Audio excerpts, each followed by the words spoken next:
سرکار کریم جانے جانا علیہ السلام نے ارشاد فرمایا کہ قیامت کے دن تم میں سے سب سے جلد قیامت کی وحشتوں اور اس کی سختیوں سے نجات پانے والا شخص وہ ہوگا جو تم میں سے دنیا کے اندر سب سے زیادہ مجھ پر کثرت سے درود و سلام. سبحان اللہ. اب دیکھیں نماز کا ثواب بھی کمال ہے، حج کا ثواب بھی کمال ہے، روزوں کا ثواب بھی کمال ہے، پر اللہ کی محبوب سے محبت دیکھیں.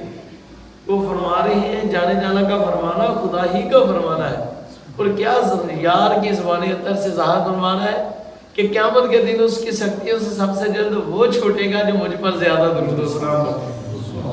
تو اب بندے کی اپنی مرضی. اور جانے جانا علیہ السلام نے ارشاد فرمایا بندہ جب تک مجھ پر درود و سلام پڑھتا رہتا ہے تو اس وقت تک اللہ کی رحمت میں رہتا ہے. اب بندے کی اپنی مرضی ہے مجھ پر کتنا پڑھتا ہے. تو آپ علیہ السلام نے ارشاد فرمایا، ایک حدیث مبارک ہے، سرکار کریم جانے جانا علیہ السلام نے ارشاد فرمایا کہ جو شخص ہر روز مجھ پر 1000 مرتبہ درود پاک پڑھتا ہے وہ اس وقت تک مرے گا نہیں جب تک کہ جنت میں اپنا مقام نہ دے. سبحان اللہ. کچھ کو یار سارے سبحان اللہ. یہ کوئی چھوٹی فضیلت نہیں ہے. اگر ہم اپنی زندگی کو کامیابی سے ہم کنار کرنا چاہتے ہیں اور اپنی زندگی کو آشنا کرنا چاہتے ہیں حضور کے عشق کے نور سے، تو پھر درود و سلام پڑھا کریں. اب دیکھیں 1000 مرتبہ کتنی 200 مرتبہ ساری نمازوں کے ساتھ لگا لیں. کیوں استاد جی مشکل تو ہے کوئی 200 مرتبہ آپ اپنا قبلہ یہ بندہ طے کر لے کہ میں نے فجر کے ساتھ 200 مرتبہ پڑھنا ہے، 200 ظہر کے ساتھ، 200 عصر کے ساتھ، 200 مغرب اور 200 عشاء شریف کے ساتھ، ان ساتھ 5 نمازوں شریف کے ساتھ 1000 مرتبہ درود و سلام جی ہم نے پڑھنا ہے. یہ بندہ طے کر لے تو دیکھیں بندے کی زندگی کتنی خوبصورت بن جاتی ہے، کتنی خوبصورت اس کی زندگی میں کیسے رنگ بنتے ہو. ویسے بھی بزرگوں نے فرمایا ہے کہ بلا واصف علی واصف صاحب بھی جتنا بزرگ سیکھے اتنا دے بھی ایک بزرگ سیکھے.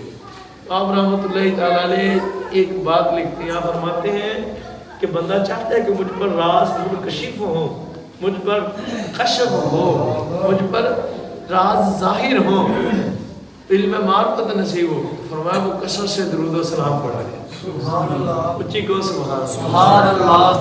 اب یہ بھی 1000 مرتبہ درود پاک کی فضیلت پر روایت پاک ایک اور سنیں. سرکار کریم کی ایک اور روایت پاک ہے. سبحان اللہ. سرکار کریم جانے جانا علیہ السلام جلوہ کریں، صحابہ اکرام حاضر ہیں، تو آپ علیہ السلام نے ارشاد فرمایا صحابہ سنو، جو مجھ پر 1 مرتبہ درود پاک پڑھتا ہے اللہ عز و جل اس پر 10 رحمتیں نازل فرماتا ہے. فرمایا جو مجھ پر 10 مرتبہ درود پاک پڑھتا ہے اللہ عز و جل اس پر 100 رحمتیں نازل فرماتا ہے.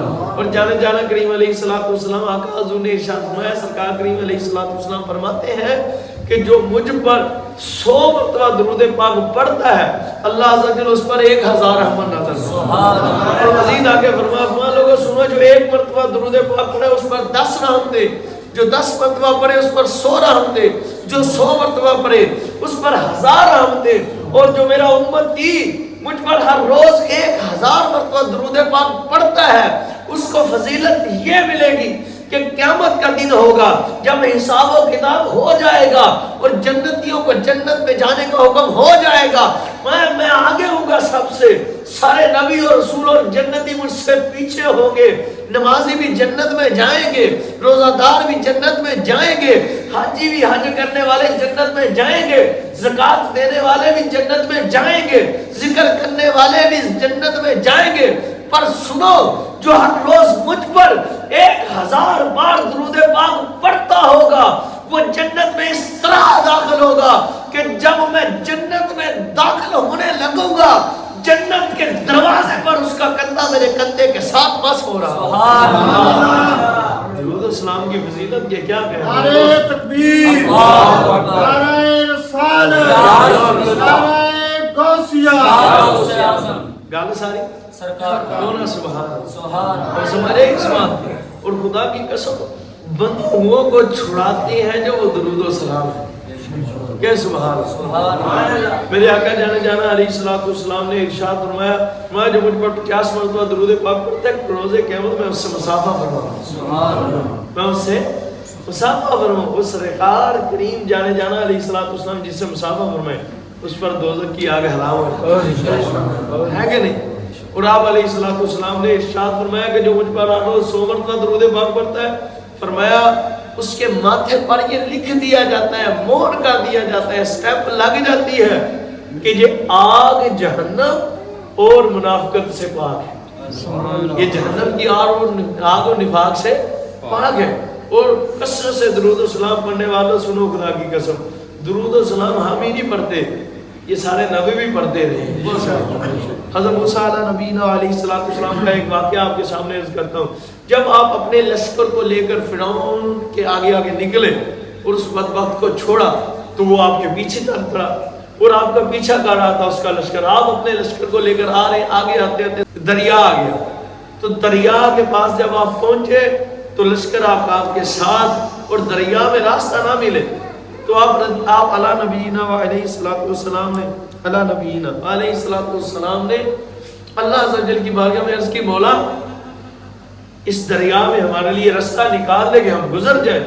اب وہ لوگ بھی سمجھے جو کہتے ہیں وہ سرکار کچھ کر نہیں سکتے، نعوذ باللہ، جو کہتے ہیں یہ ایسے بات اعمال کی بات ہے سرکار کی نہیں۔ میں نے کہا نہیں میاں، بات اعمال کی نہیں، بات ساری مدینے والی سرکار ہے۔ وہ عمل اچھے کرنے ہیں بھئی، عمل اچھے نہ کریں گے تو سرکار ناراض ہو جائیں گے، سرکار ناراض ہو گئے تو پھر کی ہم نے نیرا ہی نیرا گل ساری۔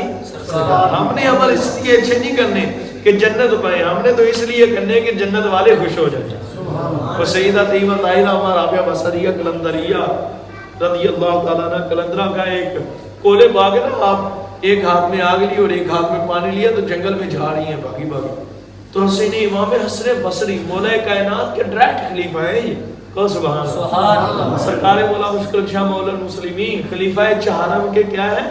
ڈائریکٹ خلیفہ ہے سرکار حسین امام حسن بصری رضی اللہ عنہ۔